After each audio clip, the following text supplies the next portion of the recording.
तुझ्या बाबतीत काय करायचंय याचा निर्णय त्यांनी घेतलाय आणि आम्ही त्याच्या बाजूने आहोत.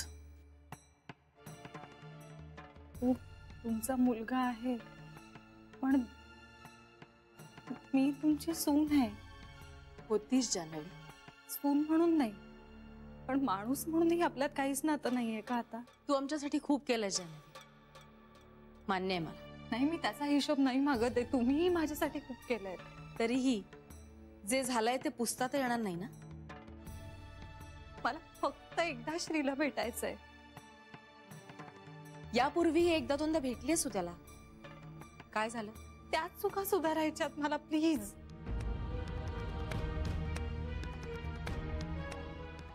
त्यासाठी आम्ही काहीच करू शकत नाही. तुला त्याच्याशीच बोलायला लागेल. त्यांनी जर अनलॉक केलं तुला तर बोल त्याच्याशी. बेबी आता मला फक्त एकदा त्याला भेटायचंय प्लीज. जान्हवी प्लीज रडू नकोस. त्याला तुला भेटायला आमची ना नाहीये. त्याला जर तुला भेटायचं असेल तर तो भेटेल. पण जान्हवी तू रडू नकोस ग बाई. आधीच तुझी तब्येत बरी दिसत नाहीये. खूप उशीर केलास यायला जान्हवी.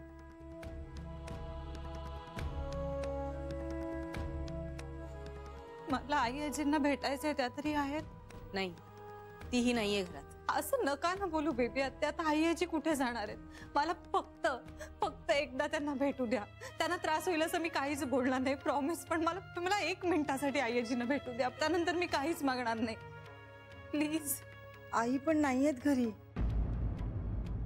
खोटं वाटत असेल तर बघून ये तू. नाही विश्वासाचा प्रश्न नाहीये पण मी माझ्या डोळ्यांनी बघू एकदा. हो बघ ना. आईची खोली काय, श्रीच्या खोलीत जाऊन बघितलंस तरी आमची काहीच हरकत नाही.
झालं तुझं समाधान?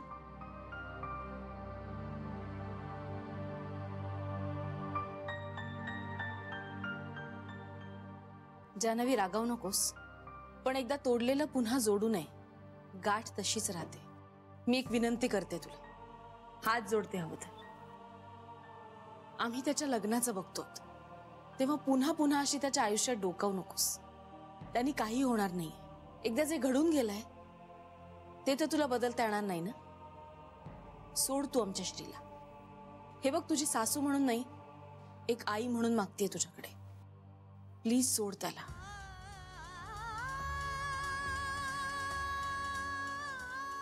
जान्हवी, काही होतंय का तुला?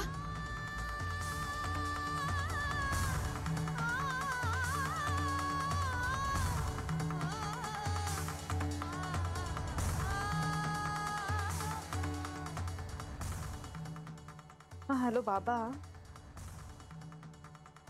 नाही, रिक्षा घेऊन या ना.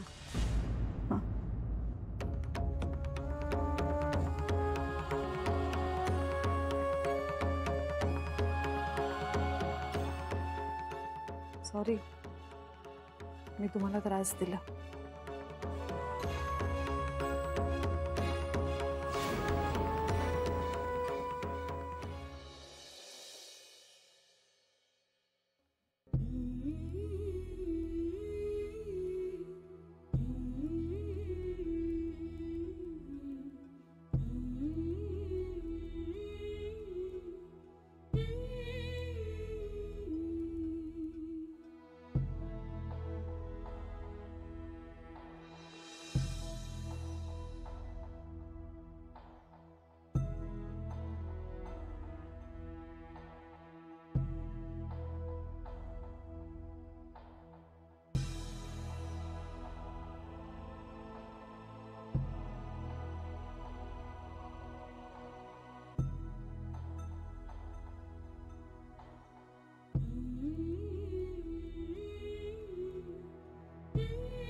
काय माहित म्हणजे? अरे म्हणजे तिने काम काय आहे ते सांगितलं नाही. फक्त म्हणाली श्रीला भेटायचंय. मी म्हटलं तिला श्रीच्या फोन मधनं मी तुला ब्लॉक केलाय म्हणून. नाही, पण म्हणजे ती मला फोन करत होती. असणार. भेटायच्या आधी वेळ ठरवायची असेल ना तिला. पण बेबी आत्या, तू विचारलंस तिचं काय काम होतं माझ्याकडे? नाही विचारलं. बेबी आत्या, हे बघ श्री, ती जे काही वागली ना त्याच्यामुळे माझ्या मनात खूप राग आहे तिच्याबद्दल. All right, all right, all right. पण काय म्हणाली? काय? काही नाही. काही नाही म्हणजे गेली ती अशीच. अरे पण काहीतरी म्हणाली असेल ना? नाही, काहीच म्हणाली नाही. असं कसं होईल? कुणास ठाऊक. आजारी वाटत होती. आजारी? हो, म्हणजे आम्ही विचारलं तिला काही होतंय का म्हणून, तर काही बोललीच नाही. बर ते जाऊ देत. मला सांग, आई कशी आहे? हो, आई आजी ठीक आहे. आणि तू? मी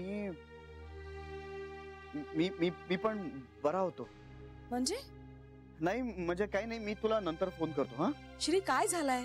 बेबी आत्या प्लीज, मी तुला नंतर फोन करतो. ओके? अरे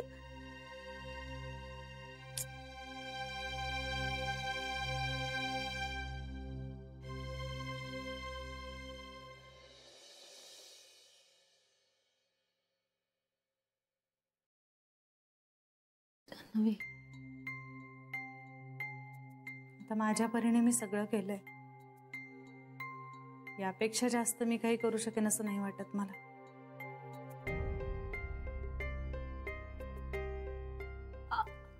आम्ही बोलू का जिजूशी? आम्ही बोलतो. त्याचं लग्न ठरवतायत. असं कसं करू शकतात ते? अगं, अजून डिवोर्स कुठे झालाय? आणि त्यांनी स्वतःनी असं काही ठरवलेलं नाहीये ना? माहित नाही.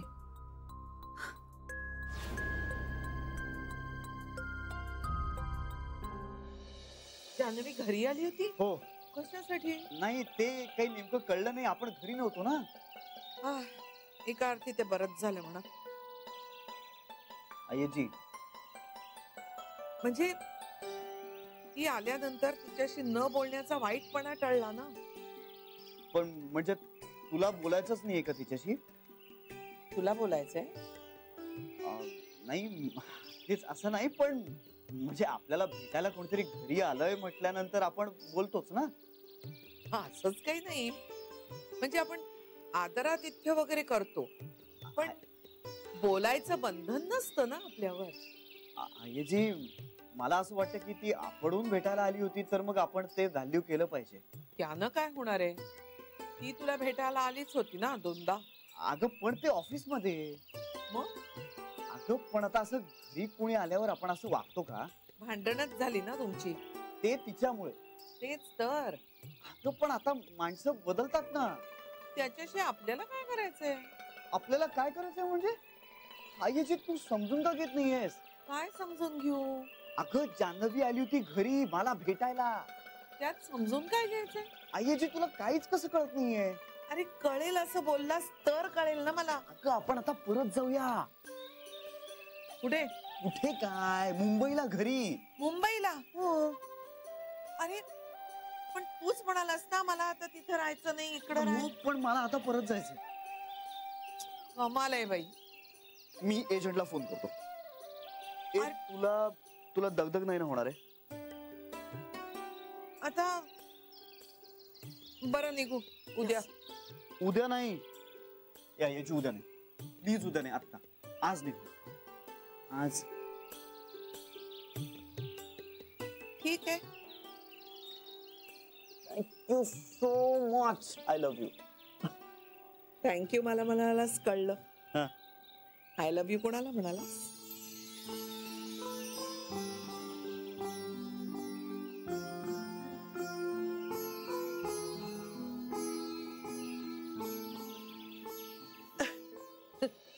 मी एवढं सांगतेय, पण माझं ऐकेल कोण ना? आई म्हणजे काय मूर्ख बाई? तिला कुठे काय आली अक्कल? अडाणी बाई ना ती. तू जरा गप्प बसणार आहेस का? तुम्ही ना फक्त मला गप्प करत बसा. आता पुरे. मी ना माझं थोबाडच बंद करते. जानू हे बघ, असं गप्प बसून नाही चालणार, हातपाय गाळून नाही चालणार. आपण काहीतरी प्रयत्न करूया, निघेल मार्ग या. तू मी जाऊन भेटतो जावई बापूंना. हवं तर भागीरथी मॅडमचे पाय धरतो जाऊ. त्यांना सांगतो की तुम्हाला शासन करायचं असेल तर मला करा. हो तुमच्या घराण्याचा वंश वाढतोय माझ्या लेकीच्या पोटात, सांगतो मी जाऊन. मला नाही वाटत त्याने आता काही फरक पडेल म्हणून. कला तू जरा गप्प बसशील का? अहो गप्प राहा. काय चालवलाय तुम्ही? हा अजून किती अपमान सहन करून घ्यायचंय तुम्हाला? तुम्हाला कळत नाहीये का त्यांना जानूला नांदवायची नाहीये हे तुम्हाला कळत नाहीये? अजून किती अब्रूचे धिंडवडे काढायचे त्यांच्या दारात जाऊन? सांगा ना मला. का अजून किती लाथा खायच्या आहेत मग कळणार आहे आपल्याला? जानू तुझ्या बाबांना समजावणं आता माझ्या हातात नाहीये. मला सांग मी काही चुकीचं बोलते का ग? हे जानू काय ग? हे जानू बेटा सांग ना, मी चुकीचं बोलते का ग?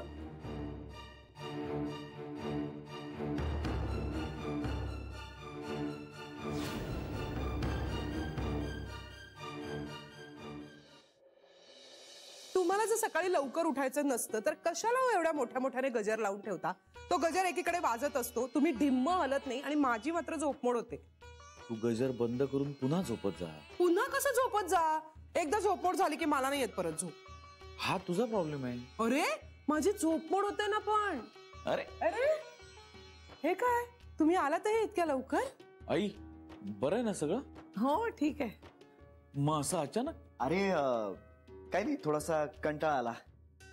बरं चहा टाकू का जेवायला बसताय सरळ? नाही काही नको, आता झालंय का? एक मिनिट मी सगळ्यांना सांगते. बेबी वंस, सरू, नर्मदा वहिनी, इंदू वहिनी. काय काय करतेस? त्यांना जरा फ्रेश तरी होऊ दे.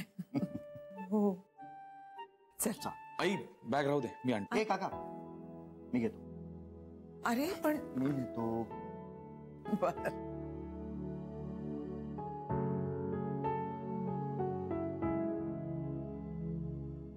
अहो काळजी करण्यासारखं नसेल ना काही?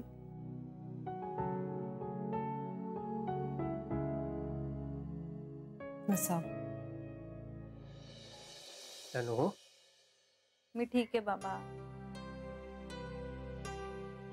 काळजी करू नकोस बाळा. आता सगळ्याच्या पलीकडे गेले मी बाबा. तू नको काळजी करू, काहीतरी मार्ग निघेल यातून. आता जे काही समोर येईल ते भोगण्याची तयारी केली आहे मी. श्रीची लग्नपत्रिका आली तर आपल्याला खूप धक्का नाही बसणार. असं काहीही होणार नाहीये जानू. आई म्हणते तेच बरोबर आहे बाबा. त्यांनी मला त्यांच्या फॅमिलीत कधी कन्सिडरच नाही केलं. मी कायमच परकी राहिले त्यांच्यासाठी. मी कुठलं स्थानच निर्माण नाही करू शकले, ना त्या घरात ना श्रीच्या मनात. सरू मावशी मुलगी शोधणार आहेत, ज्यांचं वधूवर सूचक मंडळ निर्माण व्हावं यासाठी मी जीवाचं रान केलं. त्याच वधूवर सूचक मंडळातून आज माझ्या नवऱ्यासाठी मुलगी शोधणार आहेत ते. बेबी आत्या मला म्हणाल्या की तू निघून जा आमच्या मुलाच्या आयुष्यातून. मोठ्या आईंना वाटतंय की मी सगळीकडेच कमी पडले. नाही जमलं बाबा मला त्यांना आपलंसं करणं. अगं असं होतं कधी कधी आयुष्यात.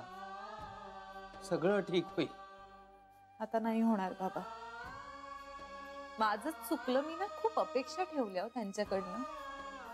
त्यामुळे हे असं अपेक्षाभंगाचं दुःख झालं. पण नाही, आता कुठल्याच अपेक्षा नाहीत म्हटल्यावर दुःखही होणार नाही.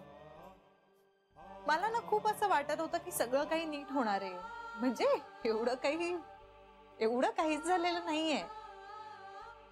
पण त्यांच्या दृष्टीने खूपच सिरियस आहे सगळं. ते नाही माफ करणार आता आपल्याला बाबा. आपण त्यांना माफ करूया. त्यामुळे ते मला नाही स्वीकारणार. त्यांचं सगळंच ठरलंय बाबा. मी नाहीये त्यांच्या जगात आणि कदाचित कधीच नव्हते. म्हणूनच इतक्या लवकर तोडता आलं ना सगळं. मला नाही जमलं. मला वाटत होतं गैरसमज आहे, दूर होतील, पण तसं नाही झालं. अगं मुलगी बघतायत ते श्रीसाठी. हे बघ, त्यांना हे सगळं जेव्हा कळेल ना तेव्हा ते असं काही नाही करणार. अगं त्यांनाही नातवंडाबद्दल काही वाटत असेलच की. आणि माझ्याबद्दल बरोबर आहे तुमचं. नातवंडाबद्दल वाटत असेलच त्यांना.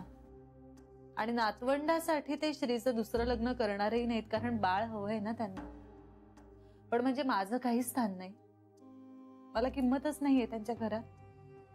तसं काही नव्हतं म्हणायचं मला बाळा. बाबा बोलण्याचा अर्थ तसाच होतो ना. अगं खरंच तसं नाही. आता माझ्या मनात ही अडी कायम राहणार बाबा. अगं नको असा काही विचार करूस. मी सगळे प्रयत्न केले बाबा, पण त्यांनी कुणीच भीक नाही घातली माझ्या प्रयत्नांना. अगदी श्रीने सुद्धा. आणि बाळासाठी सगळं सुरळीत झालं तरी आता माझ्या मनात कायम राहील की हे जे काय होतंय ना हे सगळं बाळासाठी आहे, माझ्यासाठी काहीच नाही. जानू अगं असा विचार करून. बाबा मी असा विचार करत नव्हतेच. हा विचार माझ्या मनाला शिवलाही नव्हता. मी आज जे पाहिलंय ऐकलंय ते सगळं सहन करण्याच्या पलीकडे आहे बाबा. श्रीने ब्लॉक केलंय मला. मला किती हेल्पलेस वाटतंय माहितीये बाबा. आणि आता हे अंतर आमच्यात कायम राहणार. आई म्हणत होती ना तेच बरोबर होतं. मी जायलाच नको होतं तिथे. का केले मी हे सगळं? कळलं नसतं ना मला तर बरं झालं असतं.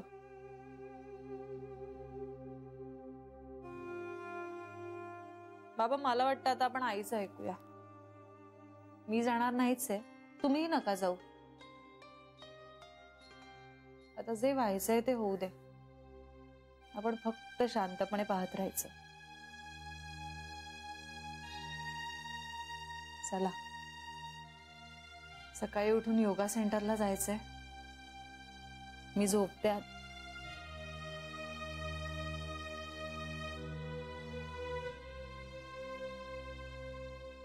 बाबा